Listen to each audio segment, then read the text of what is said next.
The Call of Duty that should have never been. Its development was utter chaos, but still, Treyarch somehow managed to release it on time. But upon launch, fans hated this title. The content lacked both quantity and quality, but despite it being destined to fail, it somehow became a solid entry into the COD series. And for those COD players who persevered through the hard times, it has become a title that they look back on with love. This is the miracle of Call of Duty Cold War.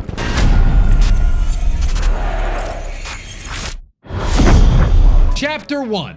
A rocky development. When you look at the development of Cold War, this game was always going to struggle out of the gates. It only had 2 years to be made, whereas COD titles were historically given 3 years. And within those 2 years, there was turmoil within the Call of Duty offices. For the first time ever, Raven Software, who usually played a supporting role, were given the lead in developing a COD title. From the outside, everything was going smoothly until it wasn't. Reports broke that Raven Software and their support team Sledgehammer Games were at each other's throat. They were constantly arguing and disagreeing about the direction of Cold War. So much so that Activision stepped in and, like a parent with 2 arguing children, took Cold War away and in early 2019 handed it to their trusty team, Treyarch. Treyarch had an uphill battle on their hands. Step in, pick up the pieces, and save the day. And while they were in the midst of patching things up, the world fell apart.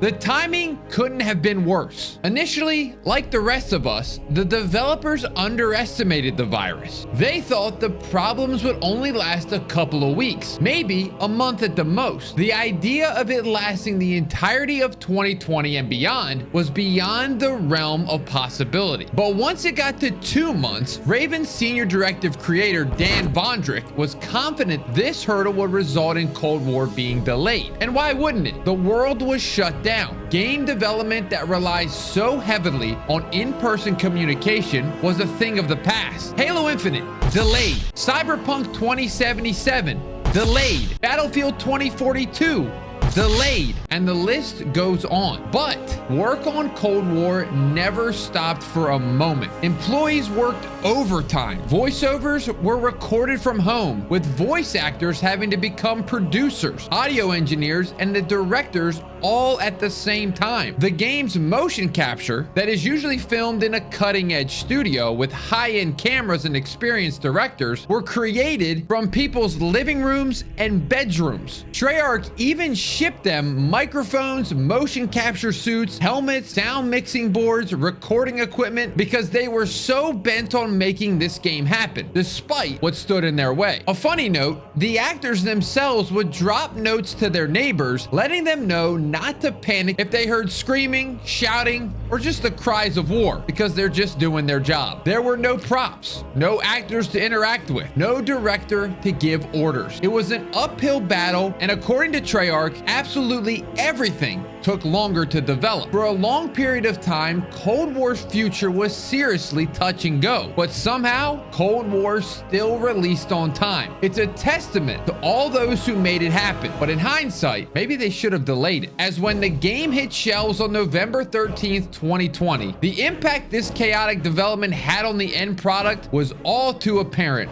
for fans to see. Chapter 2.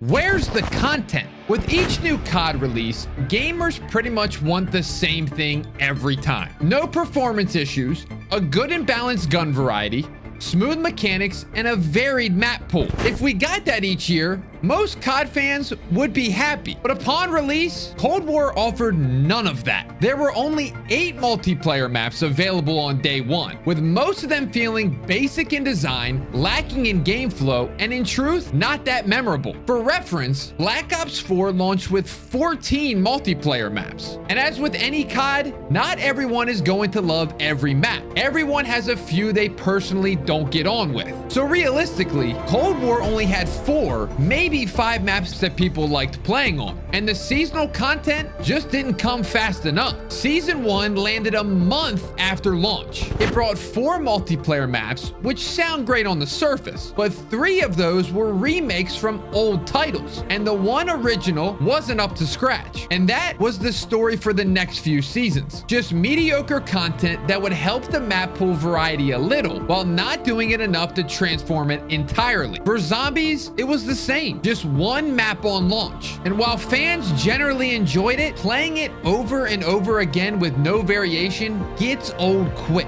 And the campaign, well, it followed suit. Gamers had a good time, but it was the shortest campaign in COD history. Yeah, you're the expert in quiet. I'm a goddamn onion, Mason. And the early weeks of Cold War were plagued with performance problems. People were either crashing every other game or experiencing awful frame rate drops. It took weeks before Cold War ran smoothly. And in terms of content, it wasn't until maybe Season 4 in June before fans could sit back and say, okay, Cold War has enough variety now. But by then, pretty much everyone had gone back to Modern Warfare 19 or just waiting for the next COD. Sadly, a huge chunk of COD fans just weren't there to see it all be the way it was supposed to be. After all, why wouldn't you go back to a game that's far more polished with double the content? Chapter 3, Dividing Gameplay. Cold War's gameplay was a bit of a flash from the past, at least compared to what we had all been playing with Modern Warfare 19. The high-speed movement had been reined in and replaced with a more traditional boots-on-the-ground approach. Sure, movement remained a big factor, sliding and slide canceling were still a thing, just not to the extreme that Modern Warfare had. But that divided the fan base. Those against it hated that the movement skill gap had closed. They had just spent a year learning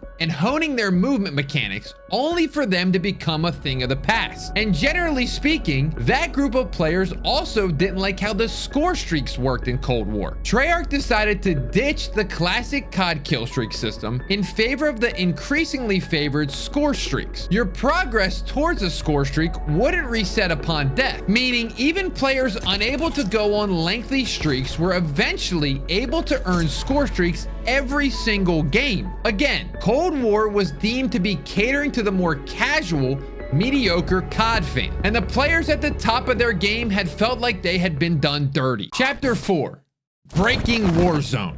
When Cold War integrated with Warzone, it shook up the meta in a way we'd never seen before, and fans didn't like it. The new guns were ridiculously overpowered. The MAC-10, the FFAR, and of course, the DMR.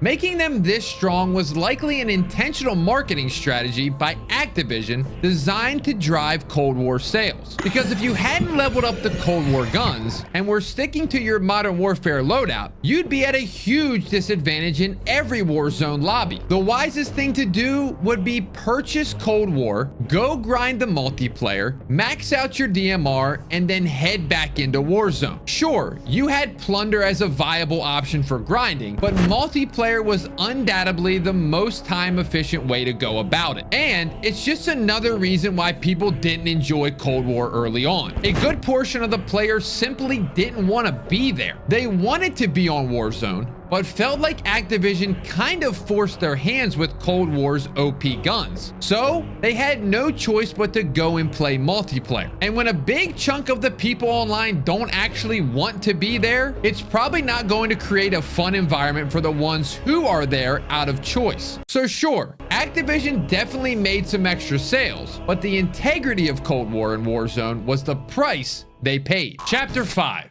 Skill-based matchmaking. We all know what skill-based matchmaking is, and we all hate skill-based matchmaking. This is the system that pairs you with players of similar skill level. Activision has stated that it was first implemented in Black Ops 2, but the priority was always on connection first, then skill. No one really complained about it until Modern Warfare 19. This game introduced a brand new system, and this system tracked everything. KD ratio, the routes you take on the map, how many times you reload before a clip is empty, and even how many times you slide cancel. So when Cold War came around, the fans were hoping that Treyarch, typically known for pleasing the community, would take their foot off the gas just a little with the matchmaking. But it was quite the opposite. opposite. It actually turned out it was one of the first time in COD's history that the skill-based matchmaking felt like it was cranked to 1,000. Seriously, you logged on for the first time, had a couple really fun games where you played well. You were thinking to yourself, this is gonna be a great day of games. And boom, SBMM kicked in, you got thrown into high-tier lobbies for the rest of your time, and your multiplayer experience became a try-hard sweat fest from then on. I don't need to go on about SBMM anymore. We've all heard this story one too many times. Yet, it seriously damaged Cold War's multiplayer for most. At the end of the day, public match should be based on connection, and if you want to sweat, a ranked playlist should be ready for you at launch. None of this was the case for this iteration of COD. But this wasn't Cold War's full story. Only half of it. Its chaotic development undoubtedly led to its underwhelming release, but Treyarch managed to keep this sinking ship afloat. It may have taken some time, but they turned Cold War's fate from one of COD's worst releases to one of many fans consider their absolute favorite in recent years. Chapter 6. The slow revival.